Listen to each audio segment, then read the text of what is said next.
नमस्कार, मैं लक्ष्मी लेकर हाजिर हूँ विकास के ताने बाने से बुनी आपकी अपनी हिमाचल विकास डायरी। हर सप्ताह हम विकास के विविध पहलुओं से आपको रूबरू करवाते हैं, पेश करते हैं आपके समक्ष महत्वपूर्ण आयोजनों की तस्वीर ताकि विकास योजनाओं की जानकारी पहुंच सके जन जन तक। तो लीजिए पेश है कार्यक्रम हिमाचल विकास डायरी।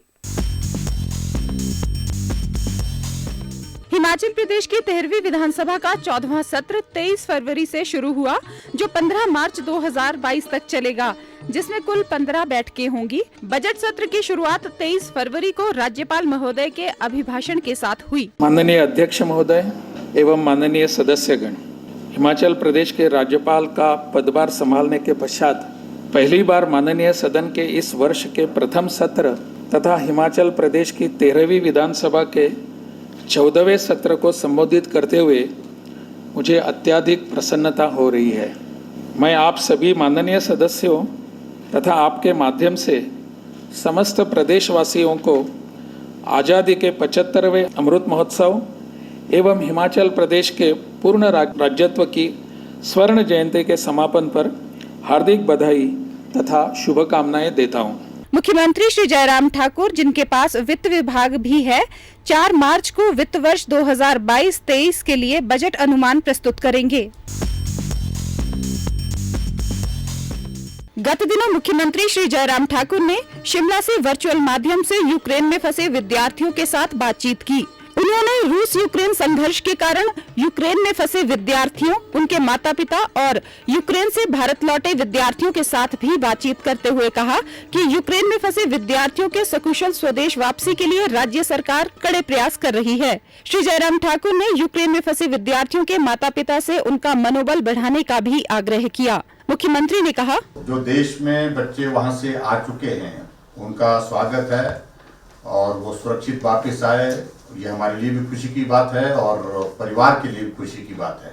और जो बच्चे अभी वहाँ से नहीं निकल पाए हैं उनके प्रति हम सभी चिंतित भी हैं और चिंतित होने के साथ साथ में उनको हम हौसला देते हैं कि आप बने रहें हिम्मत के साथ वहाँ पर जहाँ हैं और आप सुरक्षित रहें, ऐसी हम ईश्वर से प्रार्थना करते हैं। आपकी सुरक्षित वापसी के लिए हमारी ओर से प्रदेश सरकार, हिमाचल प्रदेश की ओर से और केंद्र सरकार की ओर से आदरणीय प्रधानमंत्री नरेंद्र मोदी जी के माध्यम से पूरे प्रयत्न किए जा रहे हैं। हिमाचल प्रदेश सरकार की ओर से भी हमने पूरी कोशिश की है, जो भी बच्चे मुंबई पहुंचे हैं या दिल्ली पहुंचे हैं उनको घर तक पहुंचाने की जिम्मेवारी भी हमने ली है और जो मदद जहां पर की जा सकती है यहाँ पर तो हम कर ही रहे हैं।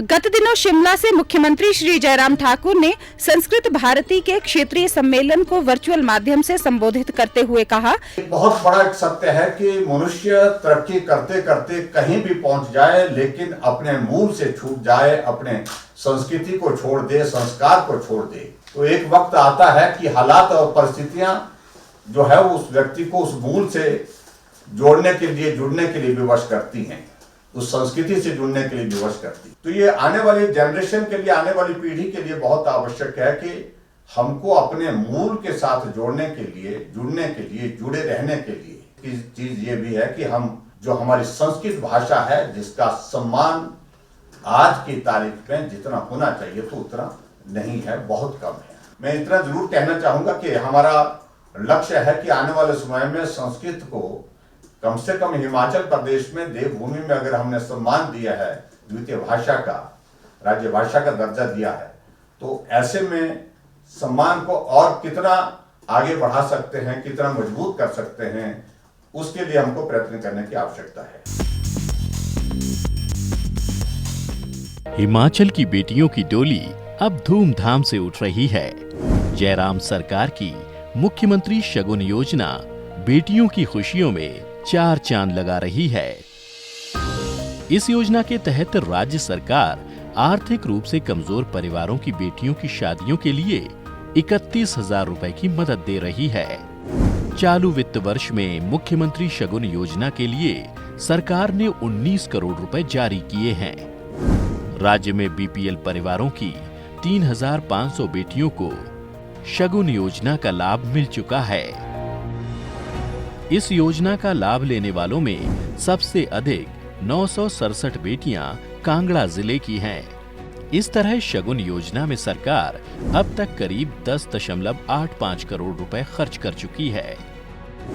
योजना का लाभ लेने के लिए कन्या बीपीएल परिवार से हो और उसका नाम पोर्टल पर पंजीकृत हो। शगुन योजना में शादी की प्रस्तावित तारीख से 2 महीने पहले राशि का भुगतान किया जा सकता है। यदि विवाह पहले ही हो चुका है तो इसके 6 महीने बाद तक भी इस अनुदान के लिए आवेदन कर सकते हैं। योजना की खास बात यह है कि बीपीएल परिवार की बेटी का विवाह अगर किसी अन्य राज्य के वर के साथ हो रहा है तब भी शगुन योजना का लाभ दिया जाएगा। राज्य में लाभार्थियों की संख्या बिलासपुर 330, हमीरपुर 264, शिमला 122, सोलन 281, कांगड़ा 967, ऊना 190, चंबा 476, सिरमौर 207, किन्नौर 4, मंडी 584, कुल्लू 75, कुल 3500। शगुन है, शहनाई है, सरकार की बधाई है। अब वक्त हो गया है आपसे विदा लेने का। नए अंक के साथ अगले सप्ताह इसी दिन इसी समय आपसे फिर होगी मुलाकात। तब तक के लिए दीजिए इजाजत। नमस्कार।